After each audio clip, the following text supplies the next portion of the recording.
The Two Brews in the Studio Show. The podcast. 1, 2, 3, 4. Salute to the creative geniuses that you are. You're now tuned into the Two Bros in the Studio Show podcast. A podcast made by music creatives for music creatives. That's right. I'm your co-host, Navada Taylor, a.k.a. Hog Brogan. And my name is Tobari Fingal, a.k.a. the Brilliant Brofessor. That's right. Guys, creatives, new creatives, especially new creatives. Yeah. Take a second and follow us. Yep. On Instagram and Twitter at Two Bro Show. At Two Bro Show. That's the number 2. Yep. If you might be confused. Please, don't be confused. Don't be confused. Exactly. But also go on to SoundCloud where we host all of our episodes. You can reach us on SoundCloud at Two Bro Show. At Two Bro Show. And then go on to YouTube. And then search the Two Bros in the Studio Show. Yes, please. And then you're going to see our handsome faces. My mama says it's handsome. I had questions about it. Well, look, your mama said your face was handsome. So. Yeah, but I feel like she should say that. She should say, exactly, it's your mama. But you know what else my mama said? What's that? That she subscribed to the YouTube page by going and it was the middle of the page and so to the right with that button that said the big red button says subscribe. And what did she do? She smashed it. That's what it As you should too, creatives. Please do what do. Tabari's mama did. Yep. Thanks, Miss Pat. There you go. Mama Pat, thank you. Thank you, Mom.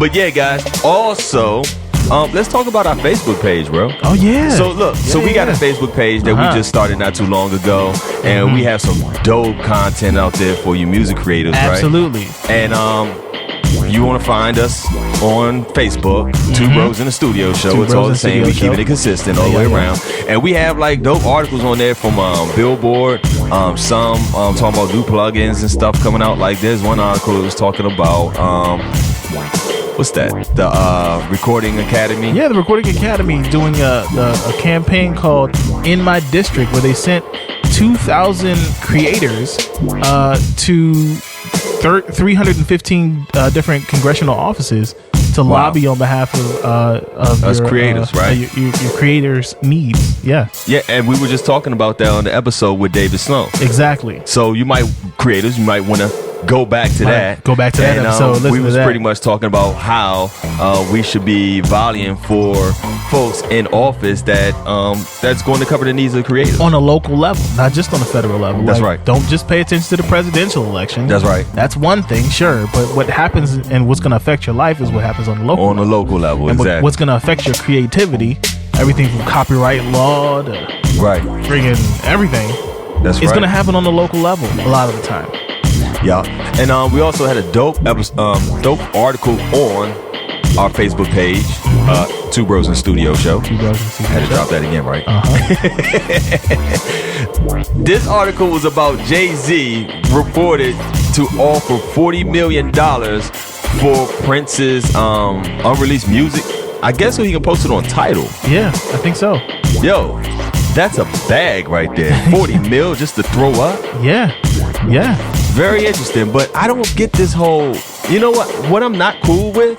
I'm not cool with this exclusive content thing nowadays, man. I mean, it's kind of like blocking the regular consumer, you know what I'm saying? Because, all right, perfect example, when Kanye supposed to drop his album on Tidal, I'm like, yo, I'm a Kanye fan. I'm like, yo, why I gotta go over the Tidal? I'm already committed to Google Play. You know what I'm saying? And what I'm gonna do, I'm gonna just cancel my Google Play just to hop over the Tidal. But I got my daggone playlist that I've been curating and putting together for about 2 years now. Exactly. Like, screw you guys. You know what I'm gonna do? Guys, I'm going home. Exactly. And I'm gonna just wait for the music to be released on YouTube. Honestly, and that's the part for me that's kind of silly. I mean, at the end of the day, I guess some people will move. Yeah. But if your grand release of your project is Monday, literally on Tuesday, it will be somewhere else where it's not exclusive at all. Exactly. So the question becomes, how useful was your exclusive release? I don't think very useful, in my opinion. But well, I know Frank Ocean probably got a good bag from Apple, and then he's catching some backlash behind that too. That's true. That's true. But you know what? We can find all of that out on our Facebook page. That's right. When you read the articles. That's right. And yeah, that's it. Yep. So today we got a dope episode. I think so. And we have Cadell Cook. Hey, creators, excuse me because I chop people's names up. It's not acceptable. It's not acceptable at all. People chop my name up. Navada, potato. They give me all that, right? People just call me all sorts of stuff. Tobari is very difficult for people. I've gotten Tobari. What? Yes, man. On one of my high school IDs, you know how you had an ID for your school, high school? It was spelled wrong twice, both on the front and on the back. I think your name is pretty simple, dude. No, apparently it's very, very difficult. Just call me T. Call me Steven. I'll answer to whatever you call me. It's fine. Steven? It's fine. You'd be surprised. Steven? I get David. I'm like, my name is Navada. David? Okay. Navada. Okay, David. All right. What? All right, but anyway. We have Cadell Cook in the building. Yeah, that's right. What's going on, brother? Hey, how's it going? Cadell Cook. Yeah, that's the full like author title. If you want to be professional with it, I guess We're going to be professional with it because when the creatives out there, when they search your name, we want them to find you, right? Yeah. So they'll find you as Cadell Cook. Cadell Cook. Okay, so tell the creatives a little bit about you. We have hold up, real fast. What's up? I've been making a list of bro names, bro. Bro names. Brodell. Yep. Brodell. Okay, hold up. Okay, Brodell. What are we doing? So what are you doing tomorrow? First of all, you mispronounced my name all the break, and now you're gonna put the bro. Okay, here we go. Okay, call me Steve too. So remix. So Veda is Hulk Brogan, right? Yep. And I'm the brilliant brofessor. So you see the pattern, right? I got it. Right. Okay. So I was gonna either call you Abraham Lincoln, R. Broham Lincoln, Abraham Lincoln, or Edgar Allan Bro because he's a poet.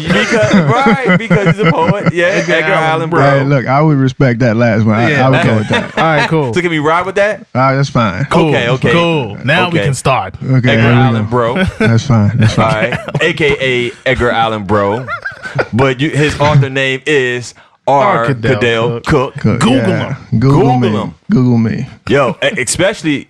All right. I'm not going to spoil it for the craze. I let you tell it. Hey, man. However it comes out, it's fine. But yeah, definitely. Just introduce yourself to the creators. Tell them a little bit about your past and what you're currently doing. All right. My full name. Okay, we already did the name thing. Yeah. So, I'm technically a musician. Right. And my profession is post-production audio. Yep. Mixer and sound designer. But I'm also an author. I've written a sci-fi supernatural book called Weepers, and it's self-published on Amazon, and it's dope. Yeah. And okay, well, I would say I would agree with that. I would agree with that statement. But you got another cosign. Your opinion is correct. it's dope. Yeah. So I did all the different versions. I did the ebook and the paperback, and I recently released the audiobook. Yep. Which I self-narrated and edited and did the music for, and so yeah, all of that, and super dope. Man. And I'm trying to start a YouTube channel as well, just to inspire the minds of the young of all races. Okay, all right. So let's do this because it seemed like a lot of your content will probably be housed on what, on YouTube? That's a good question, man. I got to work on like sort of funneling everything into one place, but I mean, you'll be able to find my stuff on my website. My website's cadellcook.com. So I have links to my book sales and we will definitely have links in our descriptions when this episode gets released. There you go. That's right. So that you can click through onto his website, onto iTunes or wherever else. Where did you say the Weepers book was? The book is on iBooks. It's on Audible. It's on Amazon. Everywhere you can get an ebook, it's just there. It's on Nook Books, but no one has bought a Nook book yet.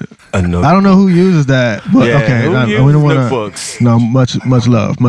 So Yeah, because that's kind of interesting because technology wise, isn't it like duplicating a freaking iPad and any other? it's not it was before the iPad. The Nook book reader thing. Yeah, the reader. The Kindle. You know, the books on Kindle. Right, so the Kindle came out, but the Barnes and Noble version was out. I think it was out before, but it just got left in the dust because Amazon's Amazon. Sure. And then Apple's Apple. So everybody forgot about it anyway. Right. It's available left in the there. dust back there with the iPod. But under the iPod. People know what an iPod is. No one knows what a Nook reader is. Exactly. Yeah, that's a good point. But the 7 people that have a Nook reader, you can get my book on the Nook bookstore. You know what I'm saying? It's available for you, all 7 of you. Much love to all peoples. Hey, but I'm pretty sure they'll get it now that you shout them 7 out. There you go. I want 7 sales this week. There you go. Yeah, but it's available. It's available, and the audiobook is only available on Audible. Yeah. Because I mean that's really the main distributor of ebooks, but that's just the place where you can grab it up. So yeah, I'm subscribed to Audible as well, man. Yeah, man. Drop a credit on that. Drop a credit on that. You'll be able to listen to my strange voice. I have to do a bunch of voices in the book. Right. I have a lot of characters, and because I'm I'm an audio. I think audio first. Right. Yeah. Everybody kind of has a different voice. Not just in terms of literature, but some people have, my main character has a Jamaican accent, and I try to do one, and I apologize to everyone with Jamaican history. Back. I'm sorry, but I had to. So Tobari here, he feels some way about folks that. Okay. I'm sorry. A whole lot. I'm sorry. Yeah. It's another person. Okay, wait. Let me just. So do you really want him to drop a comment? No. I don't want no problems. let me excuse it because look, I have a Hispanic female who speaks in broken, in English Spanish, so I have to do that too. Spanglish. Spanglish is what they. Wow. Right. Spanglish is what they call it. So I have to do that too in the book. So it's nothing. It's just these characters were in my head, and because it's an audio book, I have to do it. You have to do it. And I just have to apologize to everyone who is. And it's not as bad if you reckon everybody's dialect. I'm doing it. If you just reckon the Jamaicans, I'm gonna have a problem. But if you reckon everybody's, then Hey, look. all right, cool. I have a character. You know what? I have a character who's a DC native, and I wrecked the DC native. You dig what I'm saying? I wrecked that. So say what you want. I don't go that deep, but Slim. Slim's there. Hey, got a couple of them. Definitely refers to people as Slim. So across the board, I'm a suburban brother. I grew up in the suburbs. Hey, I know it's fine, but I do my best across the board to apologize to all Jamaicans or Hispanic, Latinos, everybody. and folks in the DMV. But check out the story. It's good. Go check out the story, and you can. And that's the point. That's the point. The I actually good. previewed the story a while ago, and it captivated me, but the audiobook wasn't ready yet. Yeah. Which I was like, it kills me because I'm the guy. I don't really have time to sit with the printed word a lot. I'm usually on the move wherever I'm going, or I'm knee deep in a session. So the audiobook is just a great look for me. Yeah. If I'm not listening to something I created or what I'm working on or what I might be listening to just to keep up with what's going on in the industry, I'm in an audiobook. Yeah, absolutely. Trying to learn something I didn't know yesterday.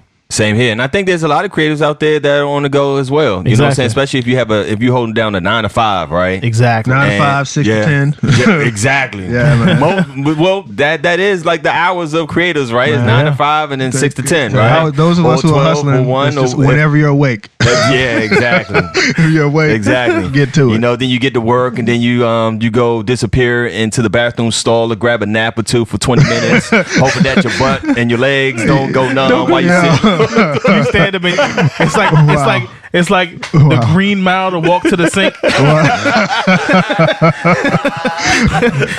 Dead man walking. All you feel is pins and needles in your leg. You're like, oh Lord. Trust me, I know the struggles is real too. The struggle is real. It is real. But look, let's go back to the beginning of all this, because it seemed like you do have passions in so many different areas. Yeah. But like, what is like your first love? Right. So the first love was always music. Yeah. It started there. I mean, I've been in bands since I was allowed to be in bands, school bands. Yeah. Okay. I started in 3rd grade with the cornet. Okay. Oh, wow. A cornet? Okay. Sorry. Because I had a recorder. Okay. I don't even count. I don't count that personally. When I Hey, was man, it's still an instrument, man. I count it. It's an instrument. personally. Okay. Respect to all. Well, I mean, like maybe when I was blowing on the recorder, I thought it was dope. But that one major scale don't hold it. Don't for hold me, it down. It doesn't. It doesn't. You can only play hot cross buns, but so many times. That's right. That's right. Twinkle, twinkle, hot cross. You good. That's the end of it. Put this down. So I started really 3rd grade. I started on cornet, and then I moved to low brass, and then I started to teach myself piano. Okay. Respect, homie. And like when I was 15, and then I went to school. I went to school for me. I majored in music at UMBC. Oh wow. Okay. So I did graduate. I graduated, and then good. You didn't just hung out there for it's difficult, man. It's difficult when you're trying to figure stuff out. I understand if I understand if you don't make it all the way through, because the point is to figure out what you want to do with your life. Right. Yeah. And isn't that kind of difficult to do that while you're in college? You know what I'm saying? It's like, I know people that changed their daggone major like 5 times. Couple you know what I'm saying? exactly. End up becoming super duper seniors until they figured out. What they want to do in life. But that's the thing. The whole point of college is to really say, okay, this is it. I got to make a decision. And some people don't finish because they found another way to make. Because you don't have to. A lot of the people that I idolize personally did not finish school. Right. Sure. Exactly. So it doesn't. I understand. I respect it. If you want to be a doctor, you need that paper. You need that degree. Right. If you want to be a lawyer, you need that degree. But if you want to be a creative, you don't really need the paper. You need that hustle. You need the hustle. You need the hustle. But college does have networking and all that kind of stuff. Yeah. That is feasible. But it teaches you how to work. It does put you in that of standing up for yourself and becoming a grown up. Yep. Yeah. Right. So that's the reason why I had to say I finished, because it's just I did, but it doesn't define. Right. Exactly. But it defined me because I needed that step to move into the next stage. But yeah, music was the first love. And I've always been kind of in the background. I'm not really a showman. I don't like the stage. Right. But I do like the storytelling element in music has really been what has always attracted me to it. Okay. Because it goes beyond language.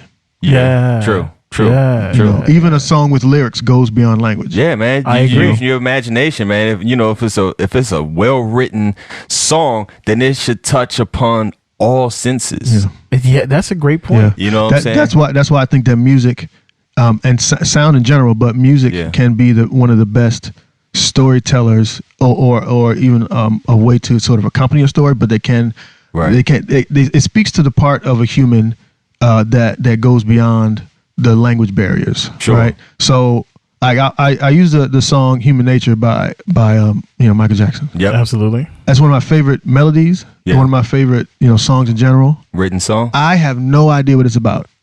I understand that it's a metaphor for the ladies, the city, but if you actually follow the lyrics, right, it is nonsensical. But I love it. Right. But it talks to me in a different way. You know what I mean? Posted a post on Facebook, something like that. Which melody did you like? I was comparing the Human Nature with Someone to Watch Over Me. Those are two of my favorite melodies. Right. Taking the lyrics away. Someone to Watch Over Me. I'm sorry. Someone to watch over me. The famous one is the Ella Fitzgerald version. Yeah. Okay. Like I'm lost in the woods. I want someone to watch over me. It's right. Written by Gershwin, so it's a. Well, he was an amazing composer. Yes, I go deep. I'm old soul. But yeah, the first love is always music, and everything kind of relates. Everything that I do kind of relates to my desire for telling stories through music, and then it just kind of grew from there. Gotcha. Yeah. I mean, obviously, you pick those two songs out, and they give a very narrative description of a story. Although sometimes it can be fragmented, like we were saying.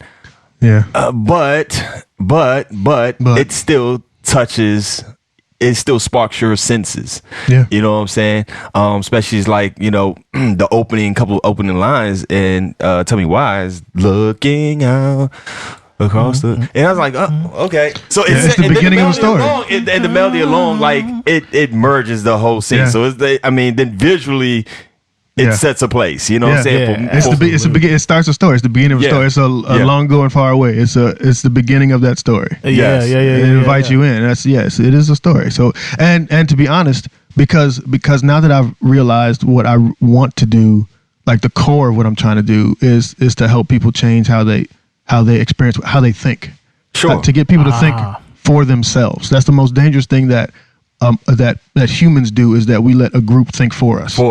Now, speaking to that, you recently released a poem called "The Truth About Racism." Rats in a Cage. So hold on. Are we going to go into that now? No. We're gonna go into a break now. But it's talking about thinking independently. Yes, I think that was so poignant. So the next whole section, we're going to talk about that poem, because I think it's important for us to touch on all aspects of it and to really promote this, because it's huge. Yeah, it's so powerful. Yeah, I want all of our Creative Nation to be a part of it. Sure. Right after this break. What's up, y'all? This is your boy Tobari Fingal, aka the Brilliant Professor, and I'm here to tell you what you can do to get your music featured here on the Two Bros in the Studio Show podcast. It's real easy, just a few steps. First, go to the Two Bros in the Studio Show YouTube and SoundCloud accounts at Two Bros Show, or you can search us on YouTube, or go to the IG account and click the link there to go straight to YouTube, and make sure you click that follow button. We want to see you following us, and we'll follow you back. Number 2, send an email to twobrosshowinfo@gmail.com with your artist name, any social media handles you have, IG or Twitter, and make sure you send at least 3 clean versions of the music you want to showcase, and anything you want us to know about the music specifically. Let us know so we can let everyone else in the network of creatives know. Number 3, if your music is selected, you'll receive an email confirmation response by one of the team members here at the Two Bros Show. You'll need to make sure that once you get that confirmation of what episodes you'll be on, you promote that episode with everything you got on all of your social media. We want to see it pumping out there. We need to get the word out that this show is here for you, made by creatives, for creatives. And that's it. Make sure y'all keep in tune with what's going on in the Two Bros in the Studio Show nation, and creatives, make sure that you keep creating. Welcome back to the Two Bros in the Studio Show podcast. I'm your co-host Tobari Fingal, aka the Brilliant Professor, and I'm the other guy, Navada Taylor, aka Hawk Brogan. And we have Cadell Cook in the studio with us, aka Edgar Allan Bro. Why not? Why not? Why not, kids? Go with it. So, once again, we want to get into this poem that you wrote. And I feel almost bad by saying poem that you wrote, because you didn't just write a poem. Right. It's not sitting in a composition book under your bed with 1,000 other pieces of work. It might be. It was. Yeah. It might be, but it's so much more than that. I mean, can you say published? Yeah, I guess that's probably the right word. Well, once the public is aware of it, I guess it's published. So, yeah. Right, there you go. There's a lot of poems out here that goes unpublished. Yes. So this poem is called Rats in a Cage. It's the truth about racism. Right. And it I know. It is powerful. I mean, I recently played it for Veda and he was floored. Yeah. He was stuck-faced. And I was like, seriously. I was stuck-faced too. But you know what? Before we even talk about it, let's just go ahead and play a clip from it right now. We have Mr. Cook's permission, so please leave those comments out. Yeah, don't flag us, please. Please don't flag us. I'm right here. I would do something to him. So, all right, here goes the clip right now. One day, a gloved hand descends from the sky, picks them both up and raises them high. Jim says to James, "Where will we go?" James replies, "I simply don't know." The hand places Jim in a very tight room. James gets the same, is what Jim assumes. Suddenly, a wall slides up with ease, and Jim smells the fragrance of sweet, sweet cheese. His instinct takes over, and he runs at full steam. He dodges red balls and leaps over beams. He squeezes through pinholes, and at the end, The cheese has been eaten by James, his friend. Phew, says Jim. How'd you get here so fast? James says, I smelled the cheese and took off in a blast. The gloved hand appears, scoops them both up, and places them next to the watering cup. I get it, says Jim. That was a race game. Next time, I'll get to the cheese dope. first, James. Yeah. Powerful. That was powerful, but it's only a clip. So we're going to ask Cadell if you could just sum up the story. And the link for this on YouTube will be in the description. But if you could just sum it up for us and for the creatives out there, that would be awesome. Yeah. Okay, so I use the Rats in the Cage. I use these two different rats that have different colored fur. Yep. And basically I use them as a metaphor to a division in our society, and it's not just American society. It's pretty much a human condition. Yeah. That we have to have different levels of a hierarchy. We have to have a caste system. Sure. So and in our country we started off using race as a dividing line between those castes, but other countries use religion and different things. So, but it's a human condition, and what we don't understand is that there's something else behind what's pushing that, and we get distracted by the color of our skin when it's not really about that. It never was. It's just that's just an element that's used to help the division. Right. Yeah. So that's like the basics. That's the theme behind it. But did you want me to tell you all about that? I want people to go see it. I don't want to give it away. I don't want people to see it as well. Yeah, I really want people to see this. I mean, several times, and also share this with their children for real. Yeah, you know what I'm saying to me, because that's when you remember when I asked you, earlier if you have children. Yeah. Because this is a concept that your son could grasp, right? Mm-hmm, yeah. And you say he's 7, right? Yeah, I have a 2-year-old and a 7-year-old. But the 7-year-old, he could kind of get it. And the truth is, one of my inspirations is Dr. Seuss. And this was written with Dr. Seuss in mind because the Lorax, he speaks for the trees. Yep. So what Dr. Seuss did was he took real situations, difficult situations, and he put them into this framework where everyone could see different points of views without being offended. Absolutely. So the goal of Rats in the Cage, I wanted to, it's about rats, but it's it's really about us, but it's a little more literal than Dr. Seuss did. And what I found was I was not offended by any of what I read, what I saw in the illustration.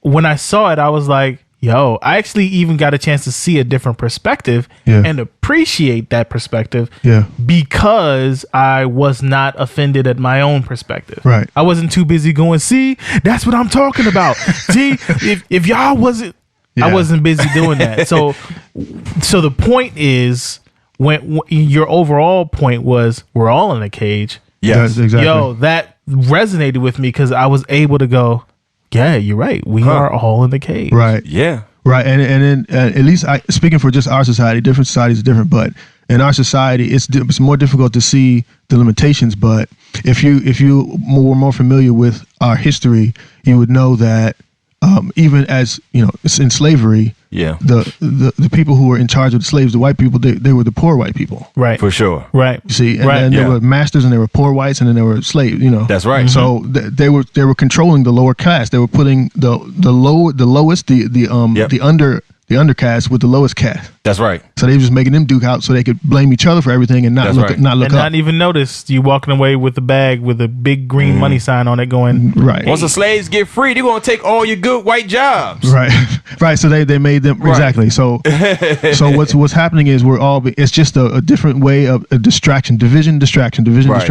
Right. That's very true. Yeah. I mean, that right there alone, just division alone, to keep the people separated, to control the masses, because that's how you can control the mass. The powers in our union. If humanity could stop with the color division, and granted, this is the part that's difficult for people to get.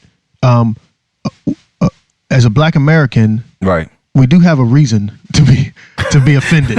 Yeah, absolutely, without question. We have a reason because of our slave history. It was terrible. What happened then was terrible, and what's happening now is still terrible. We have a valid reason. Yeah, but if we could get past that the skin color problem, right, or the gender problem, right. we get past that and we get to the core of it. It's really always about power. It is. It's always about power. And the one of the main points of this the narrative poem is power is dependent on people being subjected to it.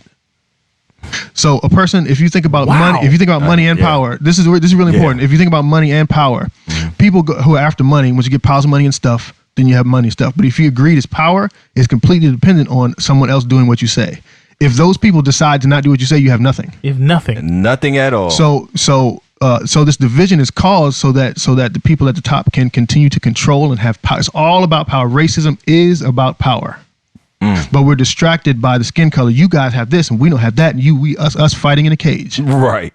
We're all fighting in a cage. You guys have got fighting in a cage. Just click the link. Stop being hard-headed and click the link. The Brofessor says click the link. There you go. Click it. There it is. But I want to talk about all aspects of this work. So let's talk about, first off, where the idea kind of came from. I know we just kind of touched on that just now, but let's also go into where your concept came from for the illustration of it, because that was the illustration, perfect. The visuals, yeah. The visuals was done by a dope artist named Sheba Maya. Yeah, she's from here, but she lives in New York now. Doing a thing up there. But she actually did my book cover. Okay. She is my artist, so I go to her to do everything. So dope.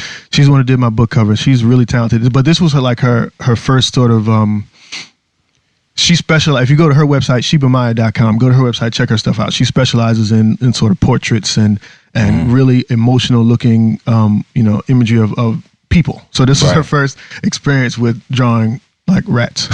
Right. I felt like she nailed it. Even absolutely the way the rats were posed. Yeah, absolutely. She definitely did her homework. Yeah, we went back and forth on a lot of stuff, and I sort of gave her a concept. We went through the whole narrative, and I said the images that I wanted, and she just picked right up on it and was like, she was like, I never done this before, and then she gave me something perfect. This is my first time. I'm nervous. This is amazing. Right. So let me ask you a question. Now, you wrote the poem first, but did you write the poem having it in mind that you wanted to take it past just it being on paper, that you wanted to do a book, and then you actually wanted to add illustration to it, and then when you put it on YouTube, then you want to put it on, because you took the concept and you ran with it. You definitely ran with it.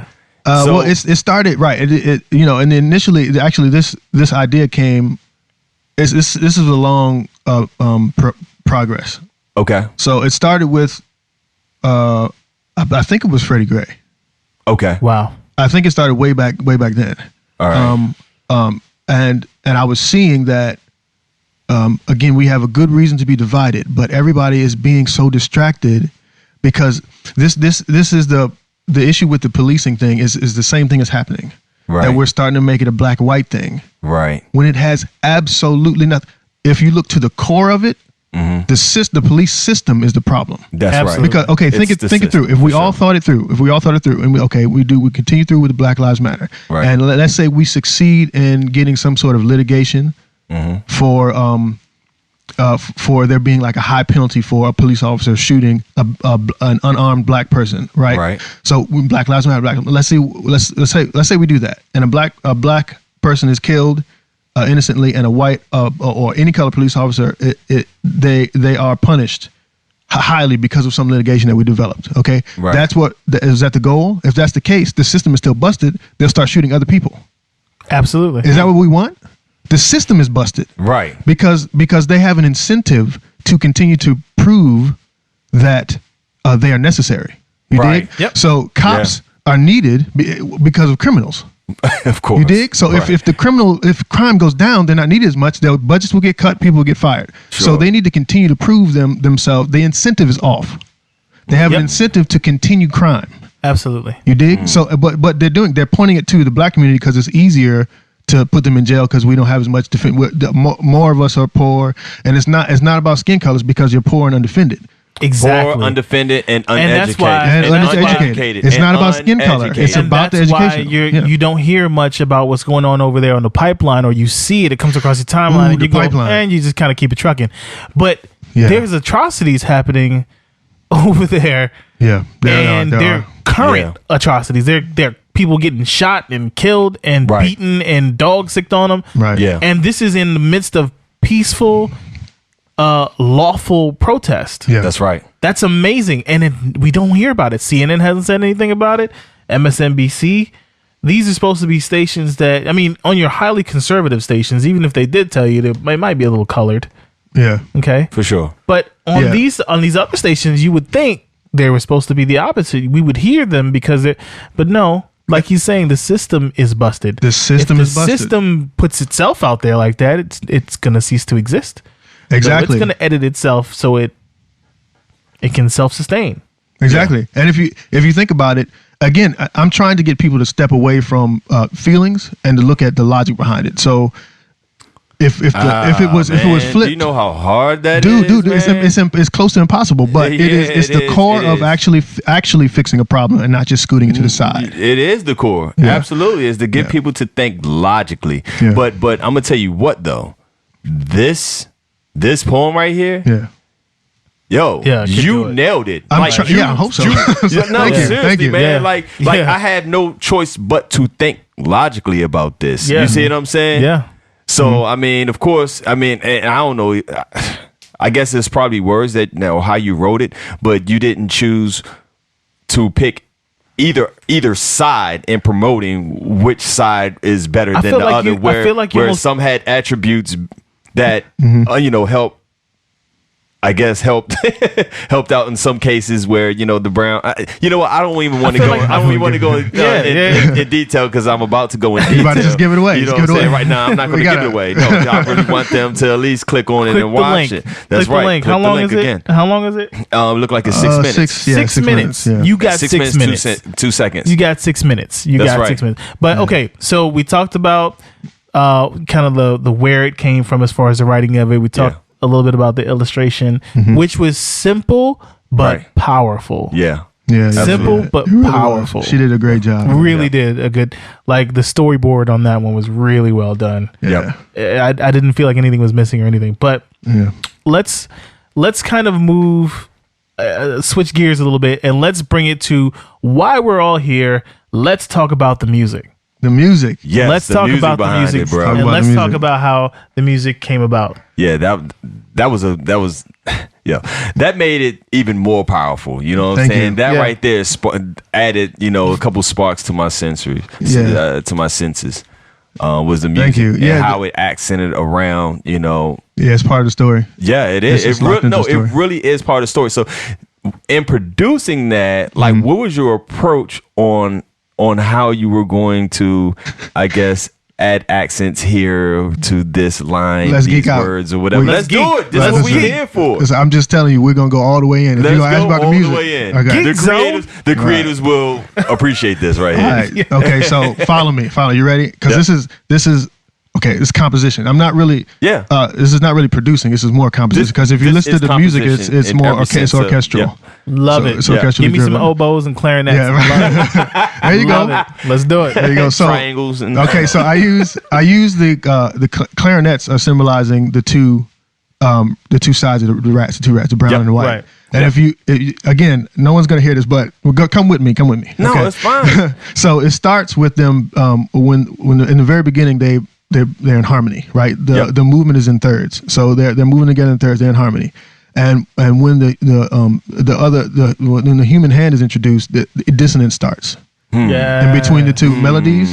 So the first the brown rat has an upward moving motif, and the white rat has a downward moving motif, and they come together and then they move when they're playing together. But when things begin to go wrong between the two, when they move together, when one comes up, one comes down, they end in a second. So they're in dissonance. Wow. And and just as an aside, I always felt like the clarinet had the unique ability to sit on those dissonances, but it still be very pretty. Exactly. That's why I used it. Yeah. Absolutely. I'm with you. I could. Yep. So at the very end, those two came together. So the very last note is that second. Yes. So it ends with dissonance. Exactly. And I let it ring out and stop. So that's what it's all about. It's about they start in harmony, but this this thing was introduced that caused them to. Everything was fine until they realized there was a separation. Right. And the separation was contrived. It was made up. It was made up. Yeah. Right. So that's what. So go back and listen to it. Listen to what the clarinets are doing, and that they start off in harmony when they play together. They're playing harmony, but when one starts to clash, they start to go in dissonance. And so check it out. That's right there. So there's also I use the timpani to represent the hand. Yes. The human hand. So y'all caught that. It's a very when it comes in, it feels ominous. There you go. It does. But not in a way that you know something evil is happening. More like it has a huge presence. Yes, period. there's a huge presence in the room. You know, when that one dude who's just Pretty Ricky is what they call him. You know, when he walks in the room, everything kind of shifts. Yeah, that's how it felt. Yeah. So exactly. So the timpani represents that, and then I go from there. And there are sections where I kind of break out of there's one section where I break out of the symphonic part, and I'm just talking about the race. So it's just a bit of, a little bit of a beat there, but that's just to sort of distract from what's going on. Like you think I'm going in one direction, but it comes right back. So, and I love where you drop the beat where it was more like, it almost felt like a Rocky training montage. Exactly. There you go. Right at the part where you thought it was about to jump off. Exactly. Yeah. When things are about to go down. Yeah. That's when, and it felt like, I, as a black man in America, when the one rat had to either put up or shut up, as far as getting to the goal, I felt away. I felt like, I got you, bro. I understand you. Yeah, this is it. This is about to be it. Yeah, I understand you. I'm like, nah, you got one more push up. Come on. Yeah, exactly. One more. Let's do it. Need to run. That will need to turn a lot faster than that. Come on, bro. Come on, man. You feel the burn, then you start counting. Come on, let's do it. That's one right there. So but I loved that the other aspect when the beat came in is when there was that intellectual dissonance when all the rats were in the cage and you kind of felt like, okay, all right, who's gonna win this time? Am I gonna win? Are you gonna win? Does it even matter anymore? Does it even matter anymore? Does it even matter? And it never has, man. Yeah, right. It's just because I felt like the beat in that area kind of represented something different. It kind of represented the mentality of the human hand, the mentality of that human being that was watching this go down. Going, that was his level of competition, looking like, look at what's going on. Look at what I've caused. Yeah, exactly. That section was not about the race. It was about all that compiled to make the race. It was so I kind of brought everything together in that section. So this dissonance is still here, but he's the orchestrator. He's the orchestrator. Exactly. So you gave us you gave us a hindsight view, over what's going on here. Yeah, exactly. Which that right there. When we got to that point of the story, I was like.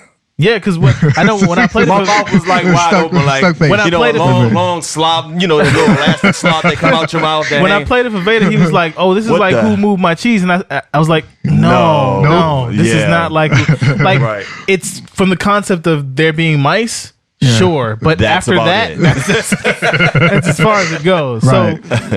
So let's geek out a little bit more, right?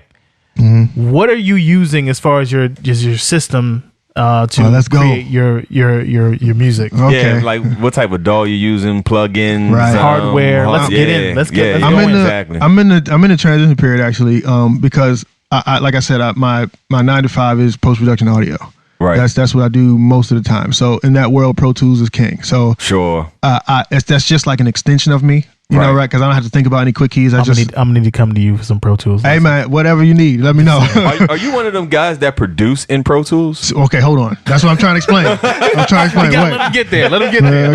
I got go through the whole story. Wait a minute. Sorry. All right. So as in the past, I produce in Pro Tools because, like I said, it's just I don't have to think about anything. I just do it. But okay, when it comes to something like this, I'm thinking about going because Pro Tools still doesn't utilize the RAM and the processor correctly, and it crashes on me all the time, and so I might be moving over to Logic, I might be moving over to Cubase. I don't know, but congratulations, slow clap on that one. Okay, but listen, but in terms of mixing, and post production audio. Pro Tools. It does it. Sure. But there are some other DAWs that can do it as well. But it's just because I learned on it and I go too quickly. I move too quickly with it. So okay, you're comfortable. Yeah, I'm way too comfortable. But and in terms of music production, I'm still comfortable with it. But if it would just stop crashing, I would use it all the time.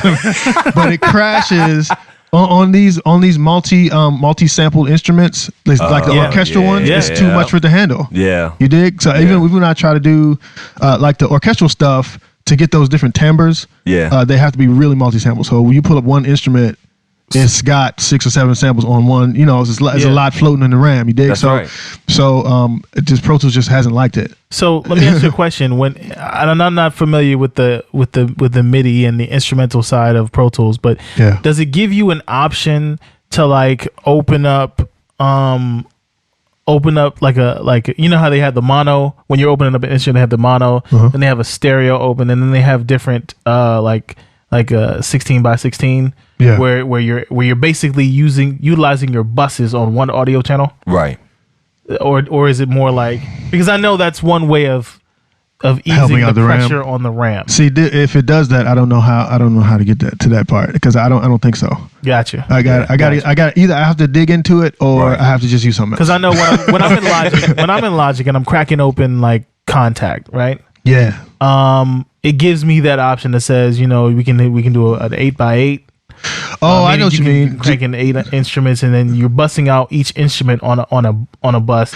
So it's landing on different audio tracks, but it's only being processed that one time, essentially. Right. Eases up on the and see, here's the thing. I was told that when Pro Tools went from 10 to 11, that it would use the RAM better. And I think in some cases it does, but when it comes to composing, it just hasn't for me. I might be doing something else wrong, but I'm trying to. I got Logic. I have Logic 9. Excuse me. Yeah. I bought Logic 9 right before X came out. You know, so I think they might have given you a free upgrade. I don't know. I never had to, but I'll look at it. But anyway, I got Logic 9. But I'm just in the beginning stage because again, I like Rats in the Cage. I did all that in Pro Tools, and that's the reason why, because it crashed on me so much. So I had to, you print tracks and you get around it. So I got around it. I printed tracks. It's fine. Yeah. So what are exactly you using for your orchestral sounds? Are you using I mean, there's many plugins. Because I doubt you're pulling sounds right out of Pro Tools. No, sir. Right. That's the other reason. Yeah, I'm symphonic or East West. East West is the right. I got their whole drive. I got their creative composer that drive. That alone would definitely like stretch your RAM. Yeah, because I was like those orchestral sound. I'm a big proponent on making sure your sound authentic. Authentic. Like exactly. if it don't sound like you remember the Korg Triton. I used to hate the piano on that thing because it sounded it sounded like a machine, amazingly 8-bit. Yeah, it sounded like a machine. Very thin. It sounded like a computer. Meanwhile, your Kurzweil piano was like, what? Yes, exactly. Yeah, how does it do that? But we're talking about Kurzweil. Exactly, but that's the point. But even the Yamaha piano sounds amazing on the digital side as compared to the Korg. But the point is, when you have orchestral sounds, those are a lot more difficult to fabricate because of the multi-sample, because you have to be able to get that. It's not just louder, it's louder and the lip responds differently, and so you're not just turning up the volume. You have to multi-sample it, and now that the computer speed, processing speed can cover it, you can have those multi-sample things. So East West does a good job. There's another one of Vienna. Was it called Vienna Symphony or something like that? Vienna Symphony, yeah. Yeah, so I have a few of those. I was either going to go that direction or the East-West direction. I went the East-West direction because I got the whole bundle, and their stuff is fantastic. Yo, that whole bundle alone, I know that probably is taking up at least a quarter of your hard drive. You got to. I got a separate. That's a separate hard drive. Yeah, exactly. Yeah, all the samples are outside. You got your programs that run on the main, but that's it. Those are outside. Right. Absolutely. So, but which is another way of easing pressure on your drives, creatives. Just don't save everything on your main working processor drive. Yeah, especially if you want to have a lot to pull from. Right. If you want to get those suites, those contact, those complete 8 or complete 10 or complete I think 10, they're 11 just came out. They're on 11 now, right? Yeah. You gotta save the main instruments and stuff to your main drive, but save the sample work and all that other stuff to another external drive. Yeah, but I think that the rules are different when it's not a spinning drive. So if you got like an SSD, I think if it's solid state, I have a solid state drive that I have yet to put into this Mac. Right. That So I'm going to. if your operating drive, bro. If your operating drive, what a terabyte drive too. If it's that big, if your operating drive is a solid state and it's not spinning, I think that you can put your stuff internally. But if it crashes, it's done. It's done. So that's why it's cool to have all your sample. Because when I upgraded to the I got the the trash can. I got the Mac trash can. When I upgraded to that, my stuff was external, so I just unplugged it and plugged it up to the new one. Here we go. So exactly. But exactly. Matter of fact, I didn't even set it up that way initially when I got, because I have complete 10 Ultimate. Yeah. I got that too. I might upgrade to 11, but we'll see in a bit.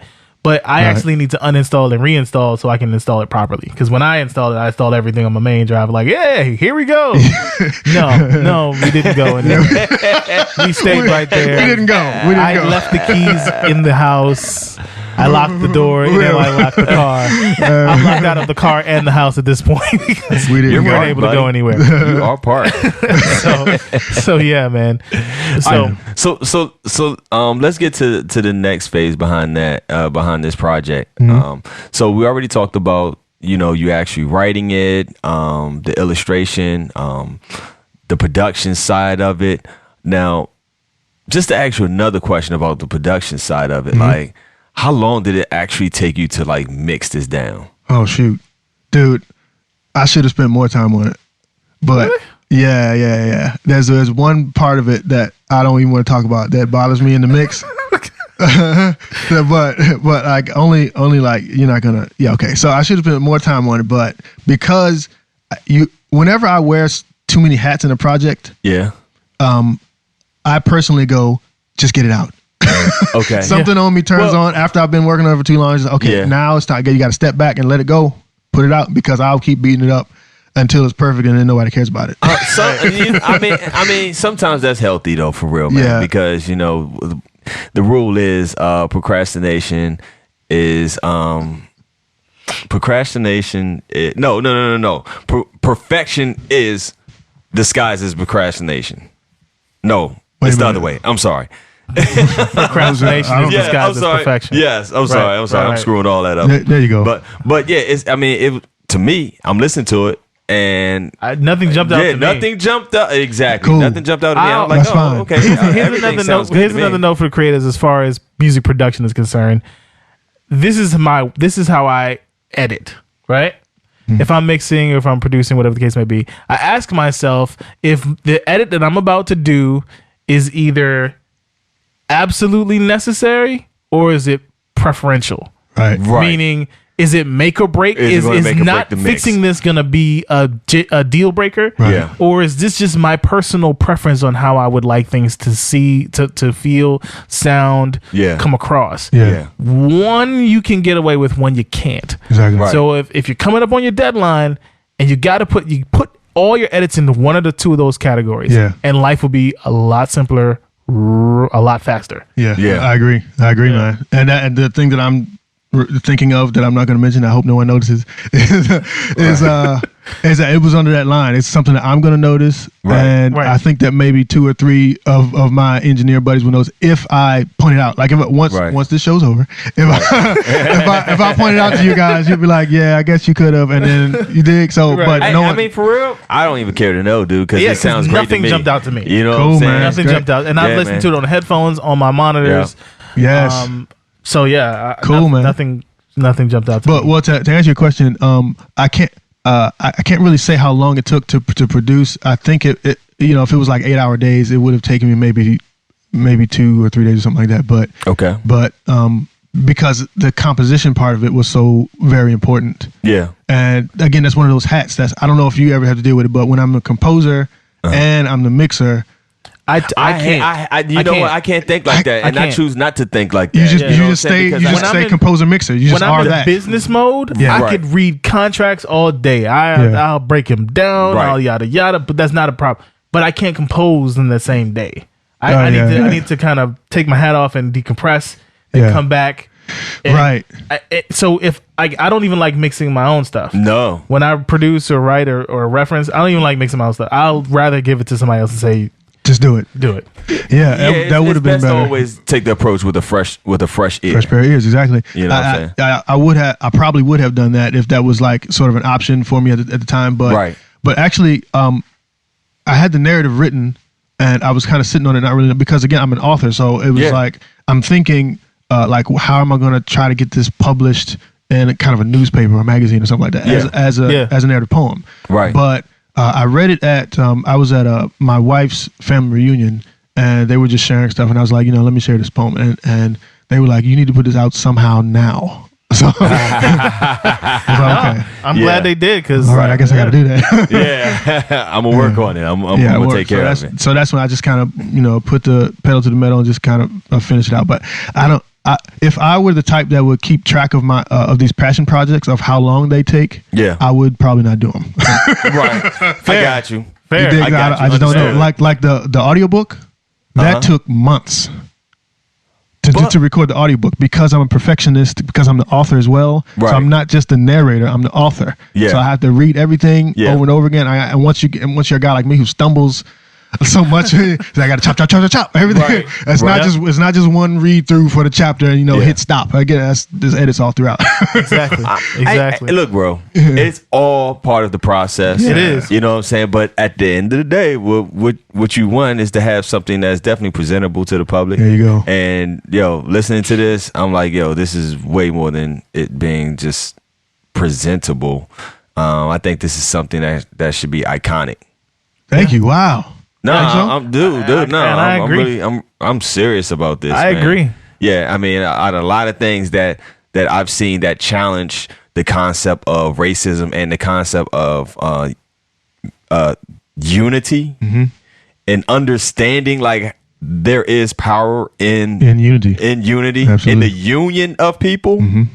This right here covers all that. All right, so there's enough talking about that because I think we kind of like sold it all the way around. Yeah, we sold that. Yeah, for sure. Like dipped in and out of it without trying to tell the whole story, but it's definitely powerful. Once again, you can find this story. It's called The Truth About Racism. It's on YouTube. Yeah, Rats in the Cage. It's on YouTube under your channel, The Balance. It's called The Balance. Please go subscribe. Make sure you show love to the homie. So look, we're going to take a break right quick, but when we come back, we're going to talk about what else you're going to have on this particular channel, and also other projects you got coming up. Cool. What's up, y'all? This is your boy, the Brilliant Professor, and I'm here to let you know really quick that the Two Bros in the Studio show has partnered with Distinctly Creative and Liftoff to present Melanin Musings. Yep, this is a creative kickback and social gathering, the likes of which the DMV has never quite seen before. It's all going down on Sunday, November 13th from 3 p.m. to 6 p.m. at the Madison House. Yep, that's the Madison House, 1611 U Street, Southeast DC. Y'all make sure you get your tickets early. $20 if you get it early, $25 at the door. Music by Bacon Bear, so you know what's going down. If you're a DMV artist or a vendor, come out, enjoy some unlimited drinks and food, and you can get your tickets at melanin.eventbrite.com. That's MELANIN.eventbrite.com. Make sure you get your tickets early and come out and show your support for the Two Bros in the Studio show, Distinctly Creative and Liftoff. We'll see you there.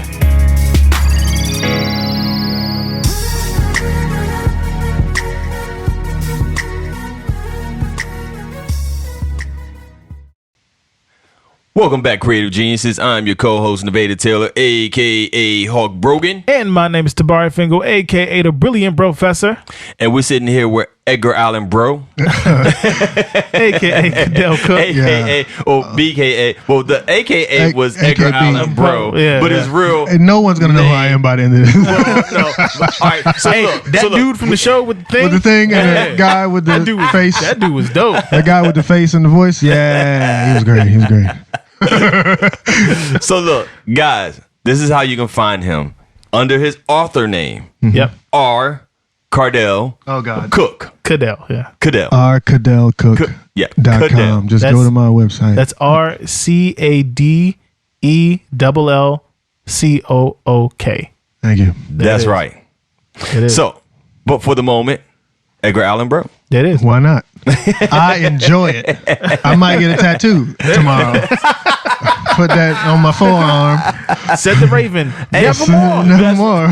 Hey man, isn't it so fitting because we're in good. Maryland? Yeah. It's from Baltimore. Right. Exactly. So, we covered a lot of things, especially about, the truth about racism. But Tobari mentioned something earlier that I think we should cover. And I guess it's just the whole process from the beginning. From what? What are you talking about? From that you wanted to cover with with Cadell. I'm sorry. So we my bad. That's I missed the intro. Okay, my bad. We're talking about when I met Cadell, right? Yeah. Initially, was through Jasmine. Hey, wow. Who's what do we call? Can we call her Jasmine? I don't think we can call. I mean, I'm gonna call her Jasmine. I've known her for too damn long. I've known her since 10th grade. You know what I mean? She's Jasmine to me. So I met her in her transition. So I can call her Cadell. Yeah, we can call her Cadell for the sake of that's what she. Whatever was. you call her, she's great. She's a great artist. Dope. She's super dope. Yeah. That's right. But when we both met her. When I met her, she was heavy into her music, and I was making tracks for her, and she was like, "Oh, we're gonna go to my boy's house, Cadell, and he does music and he makes dope music." And I was like, "Okay, cool." Now, when normal people say, "Yeah, I know this dude who does music," I go. Because I just know what that means. But when my folks say it, I go, okay, cool, because I'm hip to their level of quality. Yeah. Okay, so when I wasn't disappointed. Right on. Cadell had dope music, and I was like, yo, this is right. And I feel real comfortable with the homie, and. Not only was the music right, but he had a home studio set up that I was like, I want to live here. So, but I also remember being on social media one day and Cadell putting up a post that threw me for a loop, and he's like, "Yeah, I'm good with pursuing." With pursuing music the way I've been pursuing it. And I was like, my whole world shattered, because I was like, this guy has everything that I wanted, and how can you give this up so easily? It didn't work for him. No, there's no chance for me. Hey man, there's nothing like seeing like one of your fellow creative like fall off. But he switched lanes. But that was the beautiful thing. Yeah, he didn't fall off. That's right. So can you kind of tell us about that transition part in your life, where the focus changed? The focus changed because it wasn't really like a planned transition, because I'm still kind of battling with wanting to go back to producing and making those unique tracks and sort of being in that world again. But so let me ask you this question: when you were producing to work with artists or to like place tracks or what? Because I really want to define that, because I know what you mean. Okay, so when I think when Tobari and I met, I was helping Jasmine with like one of her songs, but and at that time I was trying to build sort of a network so that I could get an artist to write for. Sure. Because as a producer, I don't know if I would ever call myself a producer. I'm more of a songwriter that can produce. Right. You see, so it's hard for me to just write music without the music meaning something. Right. So so I was looking for an artist that I could write for, so I could make the whole song, complete it, because I can hold a tune. Right. But I am not a singer. You dig? Okay. So I got so you. I needed someone to be in that position. I was trying to build a community that I could write for this artist or this, that was the goal. Yeah. To write for a local artist to maybe put something up. To get a bigger artist to maybe purchase the song or something like that. So we were in the beginning stages, right? Yeah. So that was my goal. So I'm a songwriter, producer, but right. So there was a sort of a transition, and it kind of came from me realizing me being more familiar with myself, what I wanted to do with my life. Right? Okay. So self-discovery. Yeah. And if I go back to it, I remember having these struggles back in high school when I was thinking like how I want to write, because I wanted to tell stories in my music, but the only music that I was aware of that told those kind of linear narrative stories was country music. And, And I don't really like country music. I don't think. No, and listen, it's not. It's not. I respect what they're doing in their whole style, but I'm just not a fan of it. It's not my thing. It's not my bag, baby. Raw, it's not my bag. So it just wasn't my thing. So I always kind of had this battle where I was trying to be a storyteller in R&B, and it wasn't working because the content of the genre is more sex and love based and relationship, but I wanted to tell different types of stories. So I've always kind of struggled with that as a songwriter producer. But you still got that Tracy Chapman lane that was open. Well, that's singer songwriter. You have to be the person. Exactly. You have to be the one holding the guitar, doing the thing. And that's not me. I'm not a singer. Right. I can hold a tune, but I'm not a singer. You dig? So I was kind of always dealing with that, and I actually had a trauma that pushed me over the lane. I was like, okay, I need to do this.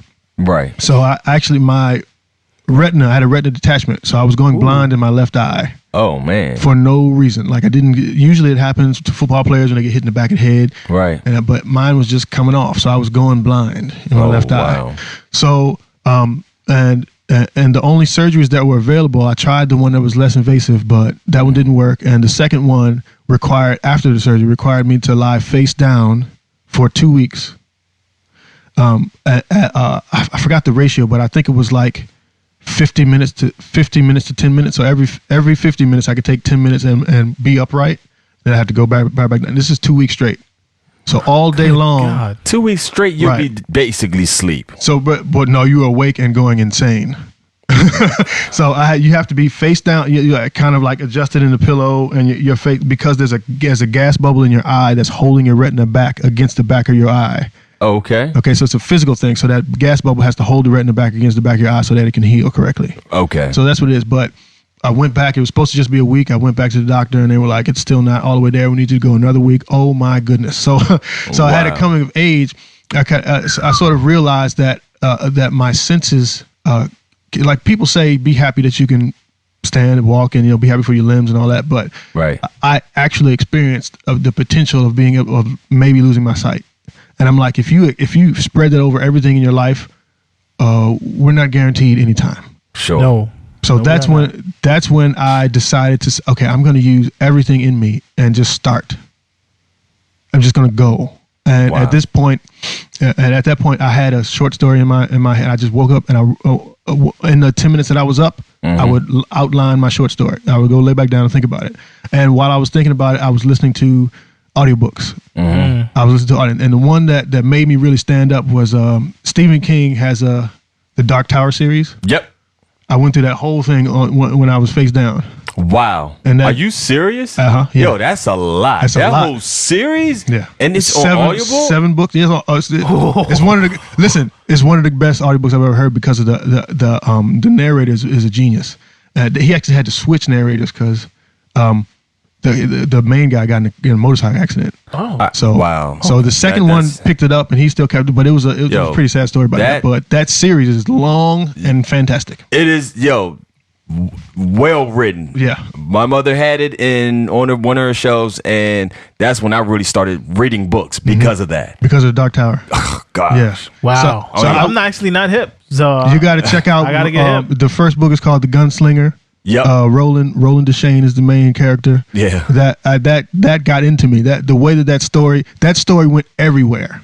Stephen King put everything that he's ever done and every style that he wants to write. So that was my inspiration for my first book for Weepers. I put everything I like into it, and I went in a different the directions that I wanted to go in. I talked about there's a lot of religious themes in it. There's a lot of using science to explain some spiritual aspects. There's a lot of, and there's some creepy stuff because I like some thriller elements, and there's some action elements. I put all that in the book because that's what woke me up. Wow. Like that injury, I had that injury, and I was like, I'm going to use all of my talents and skills, and I'm not going to try to put myself in the box of being a music producer only. And I started to find other people who did it. I found I didn't know about Childish Gambino and how he does like everything he wants. Yeah. Like Donald Glover he's younger than me, but he's a beast. Yeah. How can you do stand up acting and be like a unique musician like that? Oh, there's another person out there, Prince Paul, producer from De La Soul. Oh, okay. Original producer of De La Soul. I gotta look him up. What's he Prince doing? Paul. He's on.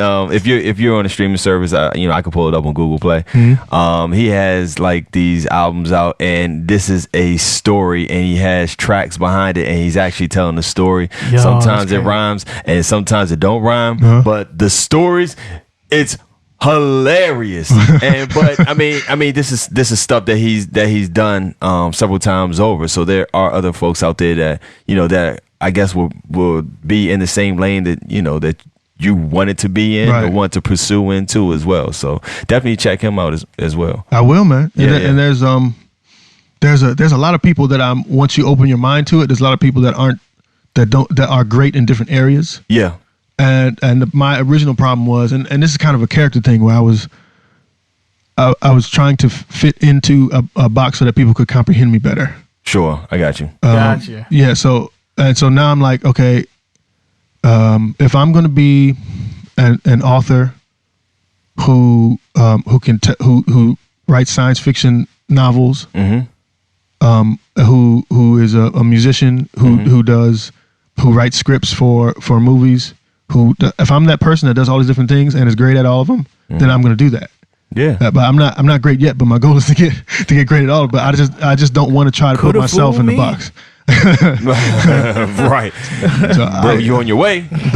You're definitely on your way. You're on the right path to greatness. Thank you. You know what I'm saying? If you definitely want to cover all those lanes, but the necessity out of it all is just seemed that you just had that idea, had that concept, and put it together. You know what I'm saying? Which sometimes a lot of creatives just get stuck with just a good idea. Just a good idea. Yeah. and again, that injury made me say, okay, I'm going to start something and I'm going to finish it. Yeah. Wow. And that's why when you ask me how long it takes to do something, I can't think about that because the goal is to finish. Not when am I going to finish.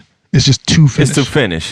For sure. Yeah. That makes a lot of sense. I know a lot of people, especially in the realm of creatives, and I'm going to call you guys out, especially the rappers. Guys, I understand, and in your world, you're like, I just got to get it out. I just got to get it out. Sometimes getting it out is so very important, and sometimes getting it out the right way is so very important. Right. You got to know the difference. Right. Okay?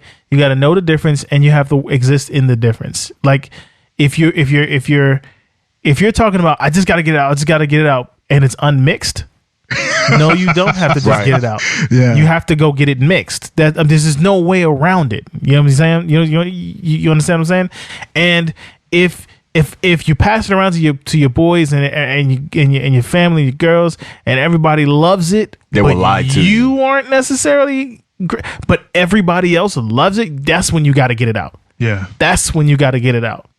Yeah, that's true. You have to understand the difference and exist in it. That's true. And we creatives, we're always going to be our worst critic. Exactly. Absolutely. So if you have that close knit circle when you're showing it and they're like, this is great. Okay, let it go. Exactly. Put it out. Move on to the next project. Keep going. Keep going. Yeah, keep going. You're right. Yeah. Keep going. You're definitely right about that. So you changed your focus from being just more like a one-sided writer producer really, to more of a, instead of trying to adapt to the world, you're making the world adapt to you. Absolutely. Right. Absolutely. I think that we should all be doing that. I think that's powerful. And quite frankly, if I'm going to speak for Vader and myself, I think that's basically what we're doing with this podcast. Yeah. Is we're trying to give ourselves another outlet to speak to the youth of our own industry. Yeah. These are conversations that we have irrespective of whether we're doing it on the podcast or not. For sure. Right. For sure. You know what I'm saying? When you're creative, you find ways to continuously create, even outside of what your first passion is. Absolutely. Now, to me, I just think it's all relevant. That's how I look at it, and how I look at it all. You know, whether you're touching, saying different aspects. Because as a producer, we see these things. You know what I'm saying? As a songwriter, saying we'll like to see our stuff that we write even come to life. So have you even thought about like bringing your stuff to life, maybe to the screen and doing video with it? Oh yeah, I mean that's kind of where that's kind of what that's a good question. The Rats in the Cage. When I started to move towards how I was going to display it, I wanted it to be fully animated. Right. But the cost of that would be astronomical. Sure. You dig. And, I wanted to use my artist, and, she does still, she doesn't do animation. And I talked to an animator a little bit, and it just didn't work. So I've written a couple of scripts, and I've given it to some of the actors that I know through production. And so I am getting in that world. Right. So I am seeing some of my stuff be displayed. But actually, it's funny that you mentioned that. The next narrative poem, it's not going to be a narrative poem, but the next thing that I'm putting together, I think it has to be fully animated because it's driven by a song, and it can't really exist the way that Rats in the Cage does. So I think that I am going to have to find some financing to help me get the animation off. Right. Off the ground. So, but it's along the same lines of getting people to. The theme is always, all of my stuff is to get people to think for themselves. For sure. That's the theme of everything I'm doing. Yeah. Even in my novel, in Rats in the Cage, in my YouTube channel, and the things in my YouTube channel. Can we talk about that? Absolutely. Let's go. So right now there's only a couple things up, but it's because there are 3 different things I want to review. So on the YouTube channel, that's where Rats in the Cage is. Yeah. So I'm going to have narrative poems that display, or short stories that display those kind of concepts that you can sort of step out of and see other characters live through, and maybe apply the theme to your own life, right? Right. So there's those stories, and then I'm also going to be presenting short historical videos that are about people in our own American history. Engineers, inventors, that might not have been that we weren't told about, right? that could have been crucial to our society, right? Man, and crucial to our society, but also because we weren't taught that as young black males, right? That probably shortened our vision. Dude, you know what I'm saying? This is what something that we miss, because you're absolutely right. We it helps to see someone in that position so that you can know that you can do it as well. Absolutely. But Caucasians don't know it either. Right. And that's a type of ignorance that we're not acknowledging. You can hear it in the narrative. Sometimes there's this one narrative that's going around that's talking about that black people don't and have not contributed anything to our country. Yeah. Which, just on a cursory understanding of our history, is completely ridiculous. It's nonsense. It is nonsense. We haven't if we have only contributed music, we've contributed billions. What? Right. But because exactly, because jazz and hip hop and rock and roll. And yes. You beat me to it, but I was about to say and rock country. And roll. And country has the roots in blues. Anything, for the most part, anything with a 3/4 and 4/4 beat. No, wait. I can't agree to that. Not anything. I mean, a European music also is in 4/4. Waltzing. What is that? And cursing. That's definitely 3/4. That's in 3. That's 6/8 at best. That's definitely 3/4. 1, 2, 3. 1, 2. Yeah, that's definitely okay. Yes. That's a form of three. Okay. So okay, I can't say I wouldn't say all music comes from us, but in terms of our history, there's a lot that again, if you go back to the Razzie Cage, both sides of the cage are being affected negatively by not being aware. Hey, are you giving the story away? No, not at all. Let me step out. This has nothing to do with rats in a cage or colors of fur or anything. Okay. Right. So, but what I'm trying to say is, it's not just the reason why I have these historical things on the YouTube channel, and the way I'm producing them a little bit differently than I would naturally want to, is because I want for young people of color to see it because they need to see them know their own history, and to be encouraged by that. Sure. Also, I think it's extremely important for young white people and to be honest, I would like to reach the children of the racists. Does that make sense? That makes perfect sense. Okay. Exactly. So because I don't know if we have the ability to change someone's mind that's racism is root of their belief system. I don't know about that, but your children, it's possible, but the children have the ability to either decide what their parents are teaching them is correct, or if they're getting other education, they can go in that direction. But the problem is, if all they're seeing of people of color, okay, we have the president. Yep. We have athletes, actors, and musicians. Okay, naturally, and human nature, we separate famous people from the rest of humanity. That's true. Right. We think that they're stars. We call them stars. Yeah, we call them stars. So we separate. We think that they're superhuman.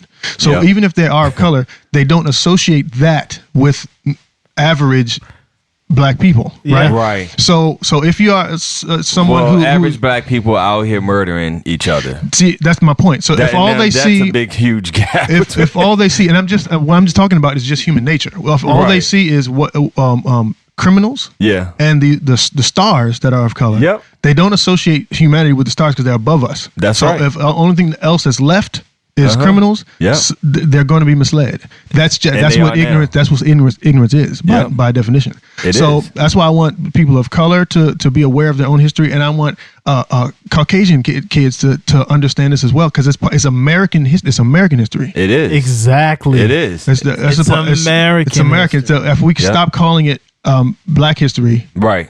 We're American. I'm talking about a Black American history. So it is American. It's American history. It is. So I want to tell people about Garrett A. Morgan. Yeah. About because Garrett A. Morgan was amazing. But okay, now you got to actually. Yeah. Tell who Garrett A. Morgan is. Who he is. Yeah. You gotta drop okay, it, so man. I don't have I won't be making a clip on him because he did so much. It's hard to. I don't know how I'm going to display him yet, but I'm probably going to do series. I'm going to do a bunch of them on him. But so Garrett A. Morgan, first of all, he did not go to school, contemporary school. I think he made it to like 5th grade or something like that. But he started working as he started fixing sewing machines as a kid. Okay. And then his first invention was improving the sewing machine. Wow.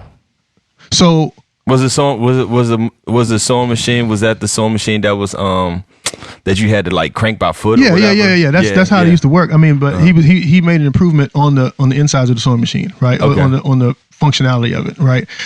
So that's how he started, and then in that business, his oils from the sewing machine. He was working on the different oils to lubricate it, and one of the oils got on the dog's fur, and he saw how it changed the fur. And he made a hair care product from the oil in the sewing machine. What? Don't think too hard. Wow. And so Garrett A. Morgan for doing the street lights. Yeah, yes. Exactly. So he did the right. So what happened was after he did those two things, in his life he witnessed an accident on the street corner, and he saw a problem. Sign. He saw a problem, and he saw the people, and he said, "Okay, well, it needs a third light. It needs the yellow light. We need to introduce." So he invented that. The reason why Garrett Morgan was amazing was because he did not put himself in a box. He didn't limit himself. Right. He saw problems. There you go. And he created solutions, and he saw them through to the end. Ha! He didn't Wow. say. He didn't Imagine say the concept of that. He didn't. Creatives, this one is for you. He didn't say, "Oh, I work in sewing machines. I can't do haircut products. I do haircut, but I can't fix a light." Okay. The other thing that he invented that most people don't know is the gas mask. What? Whoa. Yeah. Right. So he invented it.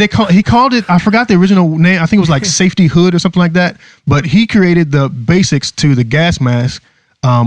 That was then used in like World War II or something like that. But he created it. Right. Whoa. Hold up, man. Well, you He gotta must sit have had a with lot that of for a farty second. people in his family, and he was just like, you know what, I need to get a mask. He For had grandma right He here. had no limitations. Is my point. He had no mental limitation. He did not put boxes around himself. He said, "I'm going to see a problem. I'm going to create a solution." You know, Hey, but I find it's really interesting because I there's some people that ask me for like piano lessons, and if you know me long enough, I give piano lessons and I'm damn good at it, right? Yep. But there's some people that I refuse to give piano lessons to. One person in particular was Hulk Brogan over here. Hulk Brogan. I literally refused to give him piano lessons. I know. I don't like that. But the reason is that Listen to this, guys. as a producer, his mind was so free that I did not want to put any restrictions on it. I was like, bruh, learning the piano makes you think in a box, and that is exactly what you don't do. And I don't want to be the one responsible for putting your mind in a box in that way. I will teach you really super basic stuff that, you know, is not going to change your thinking. And beyond that, I will always be here. And you could use me for whatever, because I have to fight myself to not think in a box while you're existing outside of the box entirely. Yeah. You know what I'm saying? So that outside of or not even putting yourself in a box is very, very important from the creative perspective. Yeah. But you know what? Yo, the fact that he sees a problem, he works on solving the problem and delivers it to the end. Yeah. To me, all right, so people slang this term around, genius, right? I don't know. I don't know. Part because I'm a problem solver my damn self. You know what I'm saying?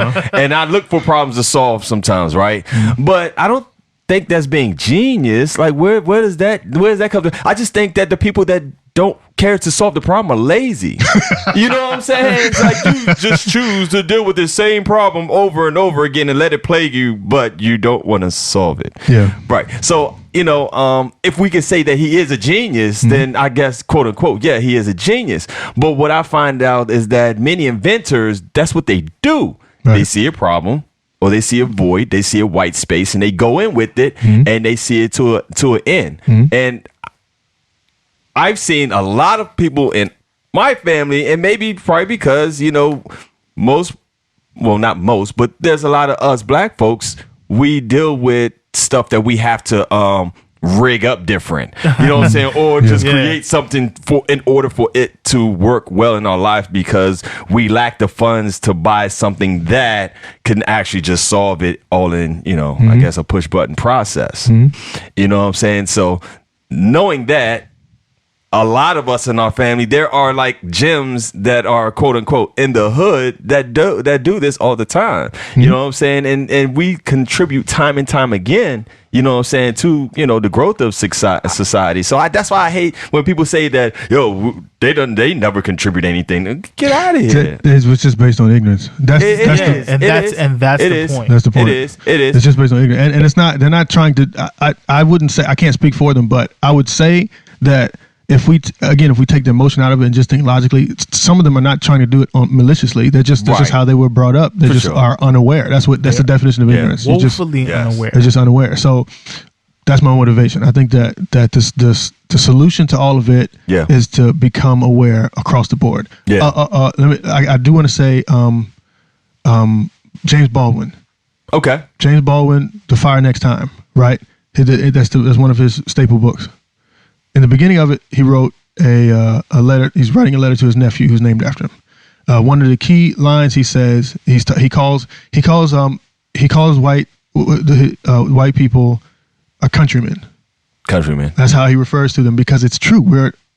We're in the same country. We're together. Mm-hmm. And his message to his nephew, he ends his letter by saying, we will not be free until they are free. Because if they don't, it's our job. If you read that whole beginning of that book, it's our job to educate them. That's right. It's the truth. Uh-huh. Because if we don't, they will continue to be unaware. Sure.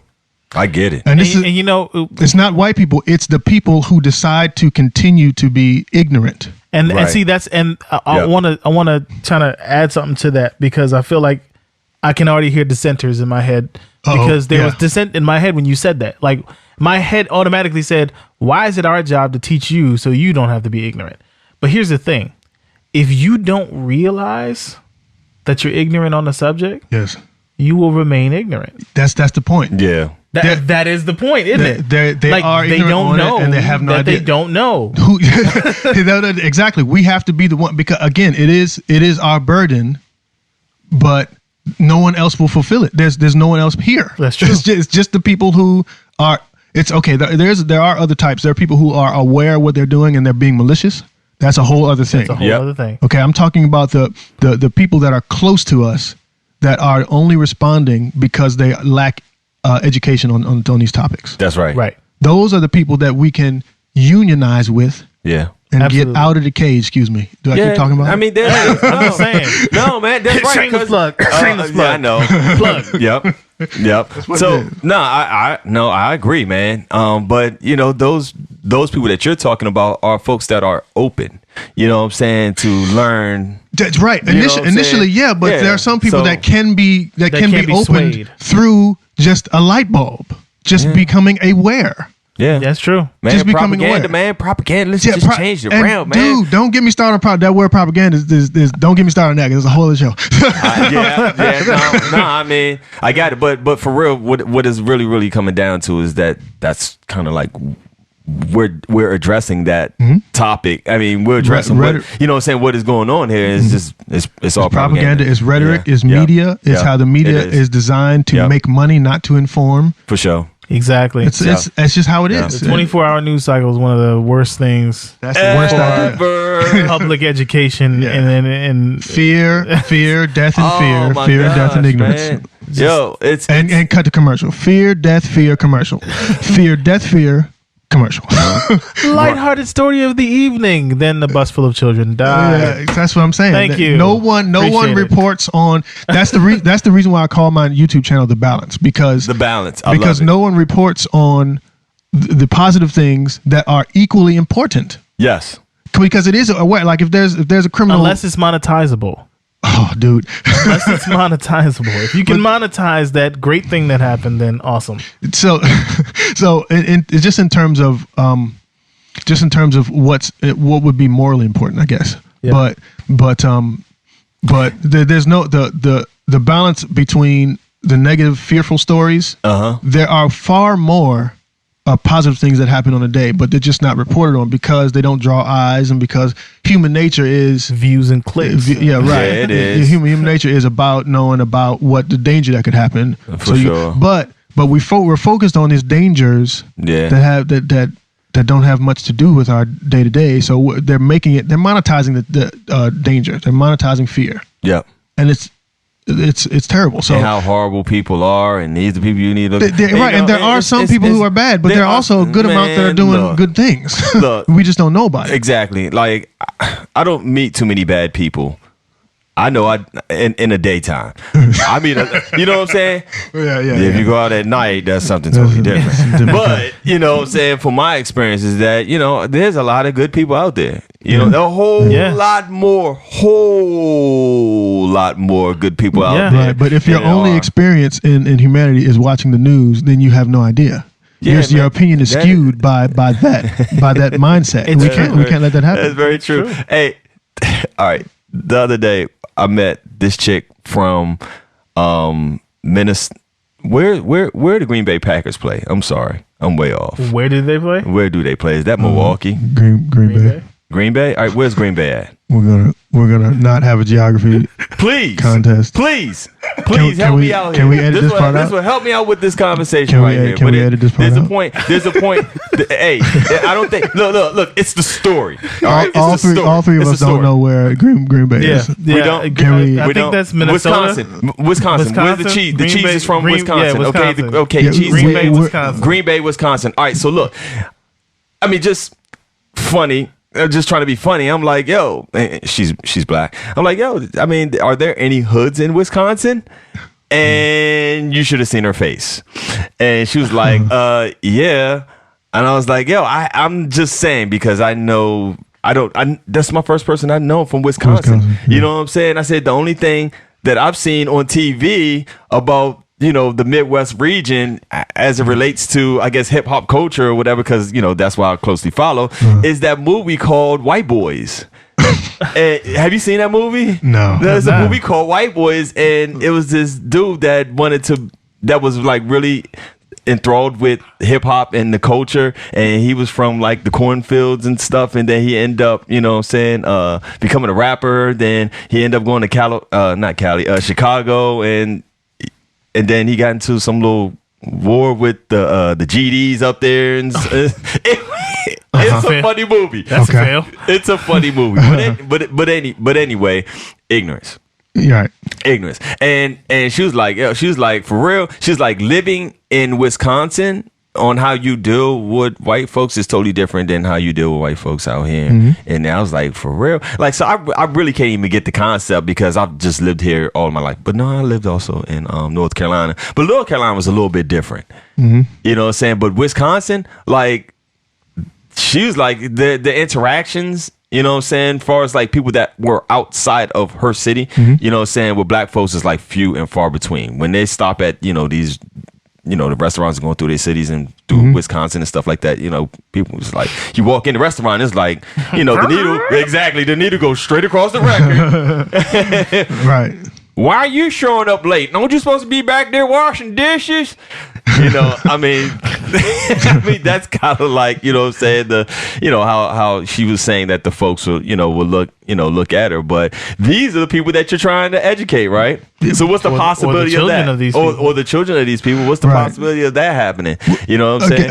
Again, if it were possible, again, I'm not from that area, so I don't know. Right. But if it were possible, this is not a question for you to answer. Well, you know what I'm saying? I'm going to try to answer. Okay. But if it were, again, I could fall short, but follow me.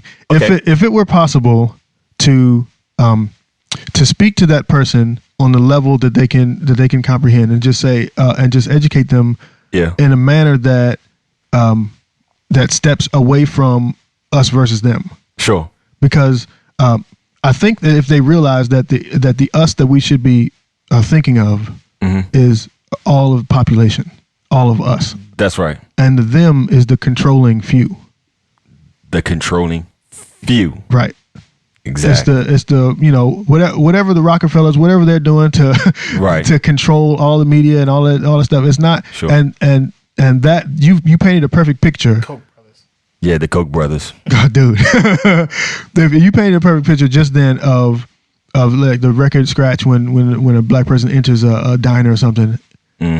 So the only reason why that's present is because someone taught them that black person shouldn't be there.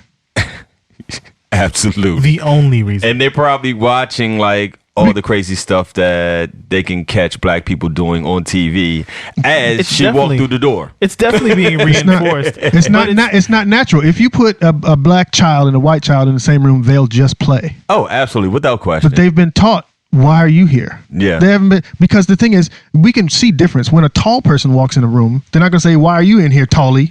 So we can see difference, but the only reason it becomes a problem is because they've been taught it's a problem. So watch this. Yeah. There's a series on Netflix called Black Mirror, right? Okay. If you've never seen it, it's really good.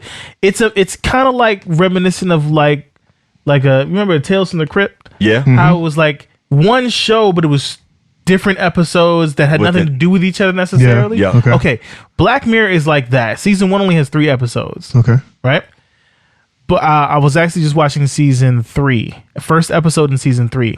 Everything works as if social media is currency. And here's how that happened. Ooh. So you would break out your cell phone, right? And you'd have to be polite to everybody, because if they marked you down under a certain level, that's like you falling below the poverty line. Oh, so it was either like 5 stars or 1 star, but you had a rating. So just like how so they marked your rating based on like your credit. So it was like you go through town. Hey, how are you? I'm fine. Hey, I got an extra bagel that they gave to me this morning. Would you like one? Yes. That person would then take out their phone and give you 5 points. Wow. But 5 points from somebody with a low score is different from 5 points from somebody with a higher score. That's terrifying. You gotta watch this episode, because it's about these 2 girls who grew up. So they'll be nice to the low lives? Not necessarily don't be nice to the low lives, because they can still affect your score. But it have a smaller impact. At the end, 3/5. Okay, okay. I'm gonna get off this topic real fast, but I want to show you this point. Yeah. Okay. Go ahead. These 2 girls grew up together. One ended up marrying this big successful guy. She's like a 4.7, a 4.7. Okay. 4.7 star average. She's still a 4.2. So they're not too far off, but they're not in the same class. Mm-hmm. But the 4.7 girl was going to have the other girl come to be her maid of honor, and because it was going to be, they grew up together, yada, yada, yada. Right. A whole bunch of stuff happened to the 4.2 girl by the time it was time for her to get to the wedding. By the time she got to the wedding, she was like a 1.7. Wow. Cool. The other girl said, don't even come. I don't want you anywhere near. I was only bringing you because it was going to make me look better. Yada. Wow. But by the end of it, you realized, watch this, because this killed me. You realized that the world didn't end because she was a 1.7. Right. And the only reason it mattered was because we all agreed that it did. Absolutely. That's real. True indeed. That's real. We swapped the currency around. We took it from, I guess, our interactions with folks. Yeah. On how we deal with them, whether it's a good or the type of folks that are, I guess, influential in their positive interactions with folks. That's a very it was a dope concept. But it allowed, just like what Cadell was talking about, it allowed me to see the issues of race, economy, finance and money, the whole lot, from a place of being completely unbiased. Yeah. I was unburdened by her being rich and or poor. Essentially, she was a poorer girl or middle class girl who wanted to get it into the upper echelons. But the harder she tried, the worse she failed. And by the end of it, she just accepted it. And she had she ended up going to prison because she crashed the party. Or she ended up going to jail. But she ended up getting into an argument with a black guy. Which was interesting because the whole movie they were intimating that she, as a white girl, really was into black guys. But instead of being polite, they both were just screaming at each other and calling each other names, but they were doing it like with a smirk on their faces, more so like as an acceptance to, I'm okay being this. Yeah. It's fine that I don't have everything that person has, because I no longer subscribe to that person's thought process. To that mattering. Oh man, this is brilliant. It was brilliant. And look, completely brilliant. And look, and that is the same exact way that money is now. Exactly. Yeah. It is what we agree it is. Yeah. It might as well be nothing. Because even literally, money has no backing. It was backed by gold. But now it's backed by gold standard. Now it's backed by it's backed by the word of the government, which we all know. That's it. The word of the government isn't that strong anyway. No. So just in general. They do what they want. Yeah. So that's a good. I need to check that out, man. Yeah, check that out, man. We talked a lot today about your different ventures. Cadell, hey, just tell the creatives one more time where they can find you, where they can find your work. Yep. Okay. My website is rcadellcook.com. That's RCADELLCOOK. .com. And my YouTube channel is called The Balance. And you can if you search Rats in a Cage, The Truth About Racism, it'll show up. That first one will show up. Also, we're going to include a link both to the YouTube page as well as his website where you can find all of his work. Veda, I think today's episode was super dope, man. I was just thinking about it. Dude, we went around the world and back. A little bit, but it was all relevant. You know what I'm saying? It was all relevant. Yeah. But the fact that we actually have a creative camp that came in here to explain his journey through several different sectors of being a creative, right? You know what I'm saying? Yeah. Straight from being a producer, you know what I'm saying, to engineer, to being a writer, and now a published author, right?